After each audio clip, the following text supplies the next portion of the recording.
Olá, meu nome é Cleilton Amaral, professor de Geografia. O estudo de hoje é voltado para o 6º ano do ensino fundamental. E o nosso tema é Ciclo das Águas, um tema muito interessante, principalmente para a gente entender a dinâmica climática no mundo.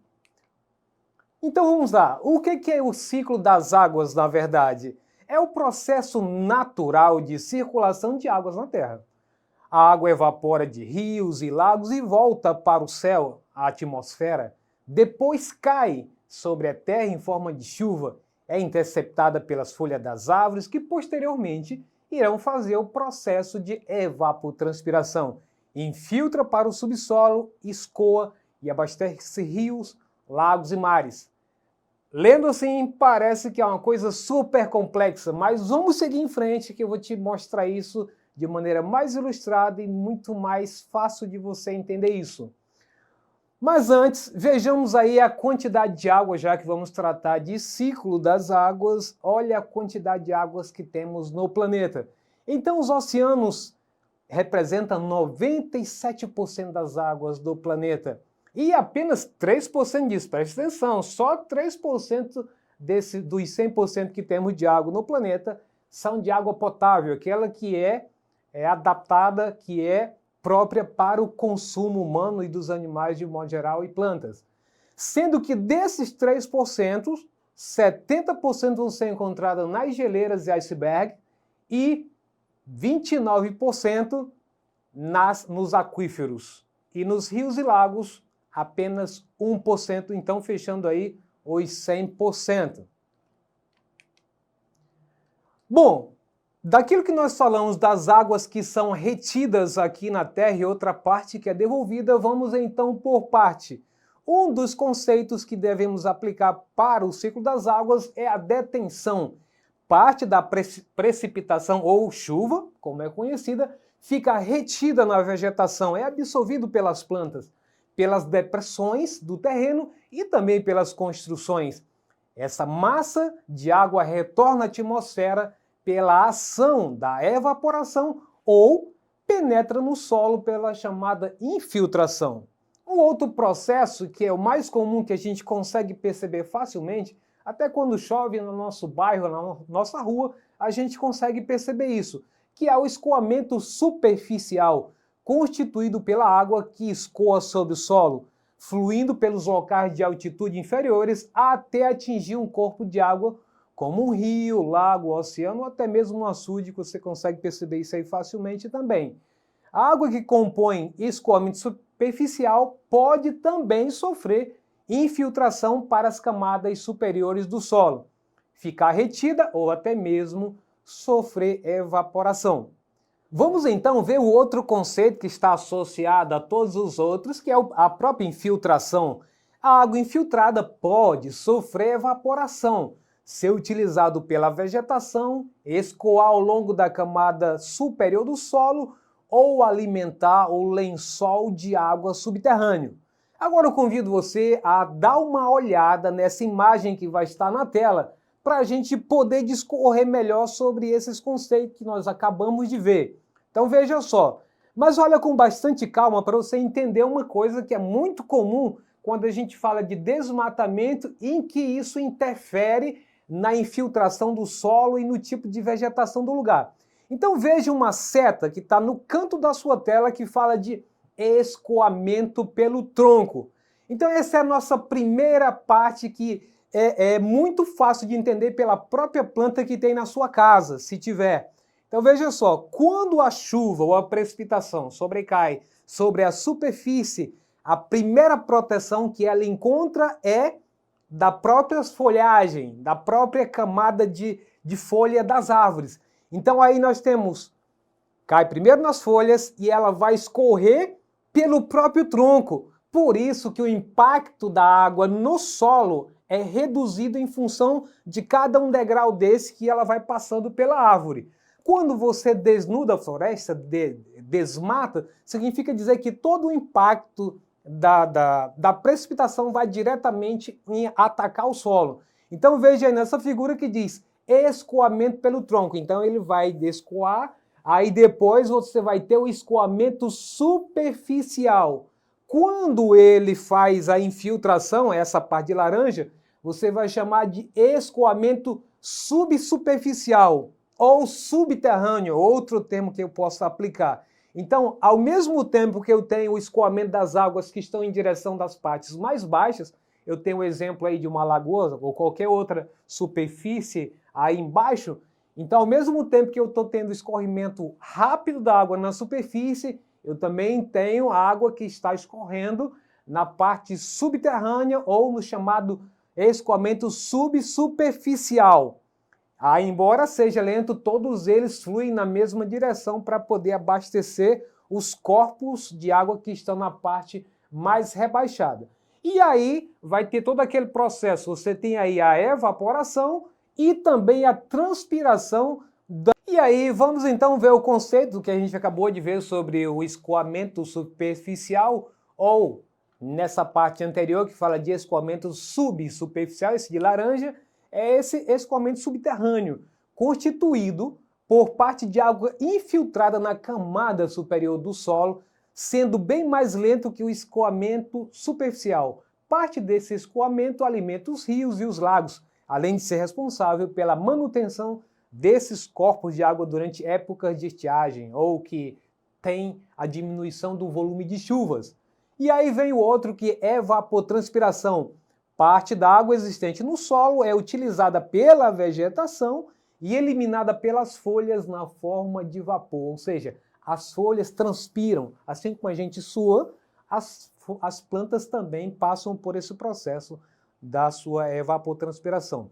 E a evaporação, que nós vimos na figura anterior, do corpo de água aqui, em qualquer das fases descritas anteriormente, a água pode voltar à atmosfera em forma de vapor, reiniciando o ciclo hidrológico. Quanto à precipitação, a água que cai sobre o solo ou sobre um corpo de água, a chuva falada. Observação: nos oceanos, a evaporação excede a precipitação e nos continentes ocorre o oposto. E aí tem essa ilustração muito interessante para você entender essa questão da transpiração das plantas. Então, a evapotranspiração é a combinação da evaporação da água que cai no solo, vocês estão vendo aí uma imagem da precipitação, e mais a transpiração das árvores, das gramas e qualquer outro tipo de espécie vegetal. Então, eu somando a evaporação mais a transpiração das plantas de um modo geral, a gente tem a evapotranspiração. Então, faça uma diferença aí entre evaporação e a transpiração, são situações diferentes, mas a combinação das duas eu tenho a evapotranspiração, tanto do solo, da chuva que foi absorvida, como também das plantas e outros vegetais que está transpirando para a atmosfera. E aí vamos para a parte 1, porquê do ciclo das águas, qual a importância tanto das águas dos oceanos e mares. Bom, a gente pode colocar 4 pontos básicos aí. Primeiro, que serve para a manutenção da vida do planeta. Isso é vital. A outra coisa é que abriga cerca de 80% das espécies de vida da Terra. O outro fator importante, influencia o clima, como eu disse no começo, principalmente para a gente entender a dinâmica da temperatura do planeta.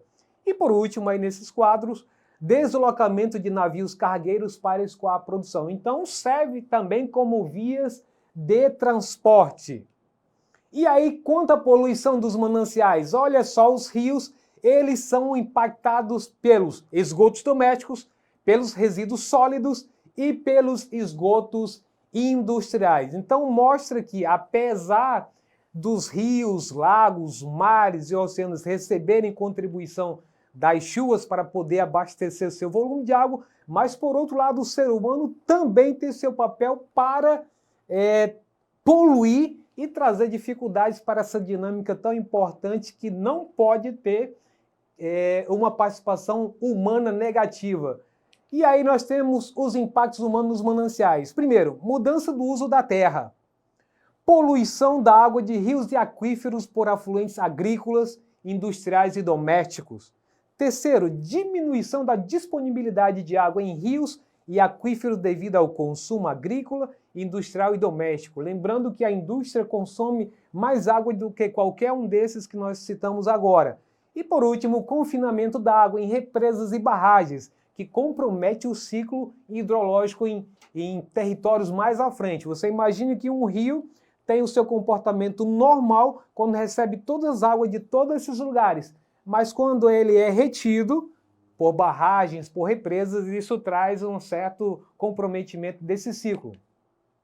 E aí, o escoamento superficial significa principalmente a perda de proteção da cobertura vegetal nativa, as culturas agrícolas convencionais e a compactação do solo, que faz com que a água, ao invés de infiltrar, ela escorra superficialmente.